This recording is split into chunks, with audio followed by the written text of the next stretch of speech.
सरकारीकृत धन प्रेषण योजना के अंतर्गत टीसीएस दर को 5% से कम करके 2% करने का प्रस्ताव करती हूँ।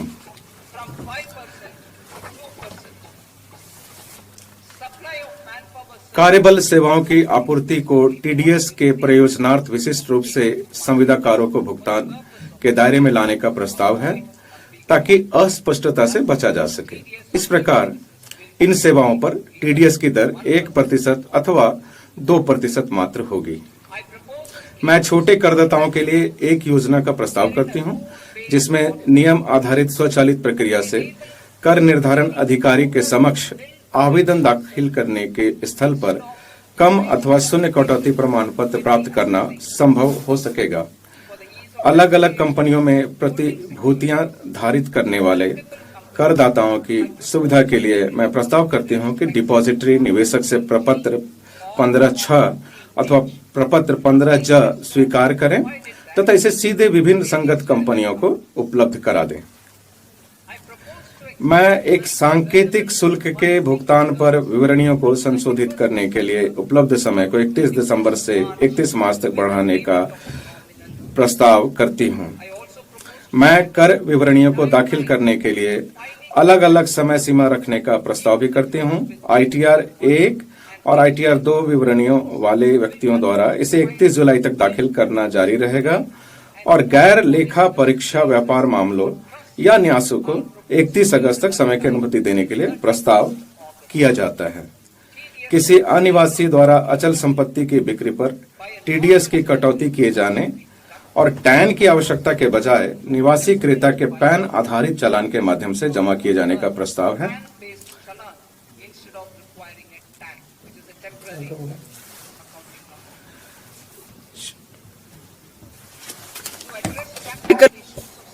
छात्रों, युवा पेशेवरों, तकनीकी कर्मचारियों, अन्यत्र चले गए अनिवासी भारतीयों और ऐसे अन्य छोटे करदाताओं की व्यावहारिक समस्या को दूर करने के लिए मैं इन करदाताओं के लिए एक निश्चित आयकर के नीचे अथवा परिसंपत्ति को प्रकट करने के लिए 6 माह की विदेशी परिसंपत्ति प्रकटीकरण योजना शुरू करने का प्रस्ताव करती हूँ। ये योजना करदाताओं की 2 श्रेणियों पर लागू होगा। नामतः क जिन्होंने अपनी विदेशी आय पर या परिसंपत्ति प्रकट नहीं की, और दूसरा जिन्होंने अपनी विदेशी आय प्रकट की है और या देय कर का भुगतान किया है किंतु अपेक्षित परिसंपत्ति की घोषणा नहीं कर सके हैं। श्रेणी क के लिए अप्रकट आय परिसंपत्ति की सीमा 1 करोड़ रुपए तक करने का प्रस्ताव है। उन्हें कर के रूप में परिसंपत्ति के उचित बाजार मूल्य का 30% या अप्रकट आय का 30% और दंड के स्थान पर अतिरिक्त आयकर के रूप में 30% का भुगतान करना होगा। इससे अभियोजन से उन्मुक्ति होगी। श्रेणी ख के लिए परिसंपत्ति मूल्य 5 करोड़ तक करने का प्रस्ताव है। इसमें 1 लाख रुपए के भुगतान पर दंड और अभियोजन दोनों से उन्मुक्ति होगी। दंड और अभियोजन को युक्तिसंगत बनाना। कार्यवाहियों की विविधता व्यापार की सुगमता में बाधा डालती है। मैं दोनों के लिए एक सामान्य आदेश के माध्यम से कर निर्धारण और दंड कार्यवाहियों को एकीकृत करने का प्रस्ताव करती हूँ। अपील की प्रक्रिया के निष्कर्ष पर ध्यान दिए बिना प्रथम अपीलीय प्राधिकारी के सक्षम अपील की अवधि के लिए दंड राशि के संबंध में करदाता का कोई ब्याज देता नहीं होगी। पेट सफा, हर रोग दफा। बताओ, इंडिया का फाइनेस्ट बेबी डायपर के कर मांग पर होती रहेगी। मुकदमेबाजी को कम करने के लिए एक अतिरिक्त उपाय के रूप में मैं करदाता को संगत वर्ष के लिए लागू दर के अतिरिक्त 10% कर दर के साथ विवरणी को पुनर्निर्धारण कार्यवाहियों के पश्चात भी अद्यतन करने की अनुमति देने का प्रस्ताव करती हूँ। कर निर्धारण अधिकारी उसके बाद अपनी कार्यवाहियों में से इस अद्यतन विवरणी का उपयोग करेंगे। कर की सूचना देने वाले मामलों में दंड और अभियोजन से उन्मुक्ति हेतु एक फ्रेमवर्क पहले से मौजूद है। मैं उन्मुक्ति के इन फ्रेमवर्क को गलत सूचना देने के संबंध में लागू करने का प्रस्ताव करती हूँ। तथापि ऐसे मामलों में करदाता के देकर और ब्याज के अलावा अतिरिक्त आयकर के रूप में राशि के 100% का भुगतान करना अपेक्षित होगा। खातों की लेखा परीक्षा कराने में विफलता, अंतरण मूल्य निर्धारण, लेखा परीक्षा रिपोर्ट प्रस्तुत न करने तथा वित्तीय लेन देनों के लिए विवरण प्रस्तुत करने में चूक जैसी कतिपय तकनीकी चूकों के लिए दंडों को शुल्क में परिवर्तित करने का प्रस्ताव करती हूँ।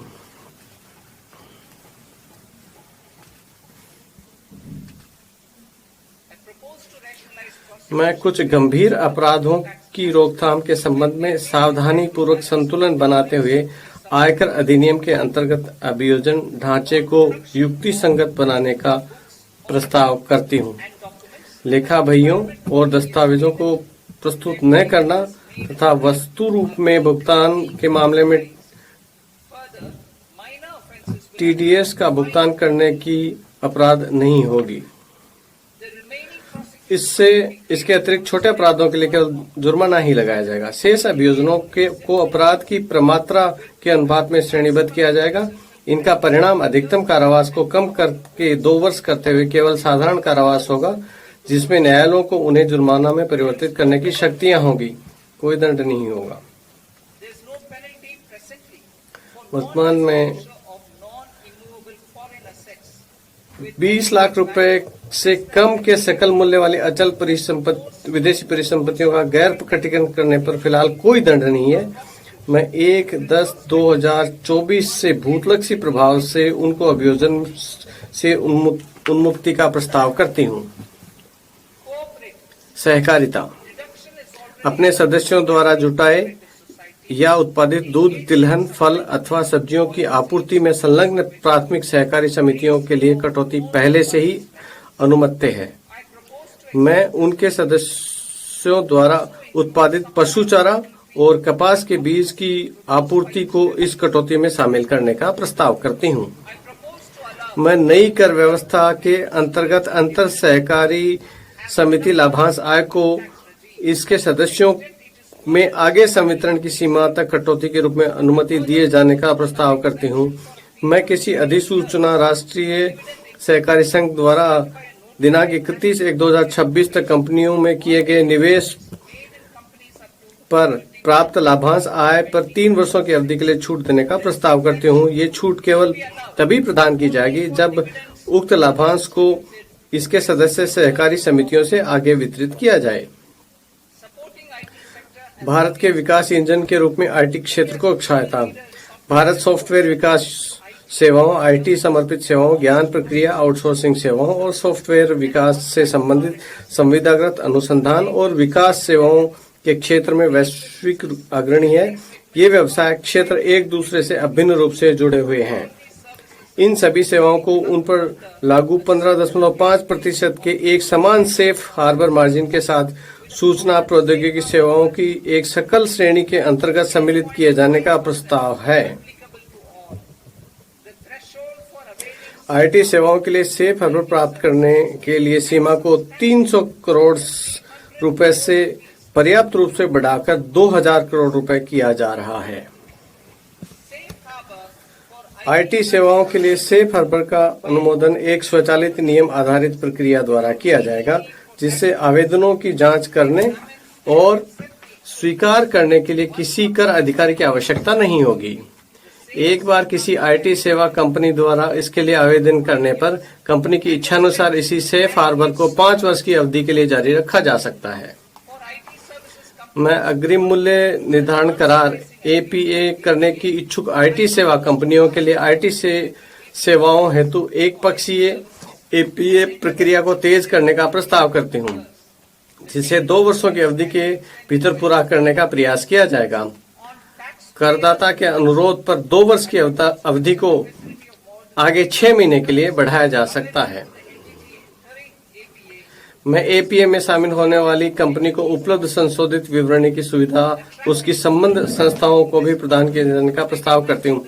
वैश्विक व्यापार और निवेश आकर्षित करना। डाटा केंद्रों में महत्वपूर्ण अवसंरचनाओं को समक्ष बनाने और निवेश बढ़ाने की आवश्यकता पर विचार करते हुए मैं किसी ऐसे विदेशी निवेश के लिए वर्ष 2047 तक एक रियायत प्रदान करने का प्रस्ताव करती हूँ। जो भारत में डाटा केंद्र और सेवाओं का उपयोग करके वैश्विक स्तर पर क्लाउड सेवाएं प्रदान करती हैं। तथापि इससे भारतीय पुनर्बिक्री संस्था के माध्यम से भारतीय ग्राहकों को सेवा प्रदान करने की आवश्यकता होगी।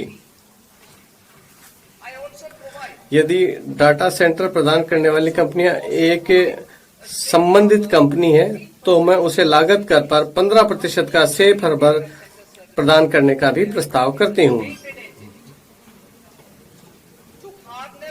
इलेक्ट्रॉनिक विनिर्माण के लिए जस्ट इन टाइम कार्य कुशलता का उपयोग बढ़ाने के लिए मैं बीजक मूल्य के 2% के लाभांतरण पर किसी ब्रांडेड वेयरहाउस और कंपोनेंट वेयरहाउस के लिए अनिवासियों को सेफ हार्बर प्रदान करने का प्रस्ताव करती हूं।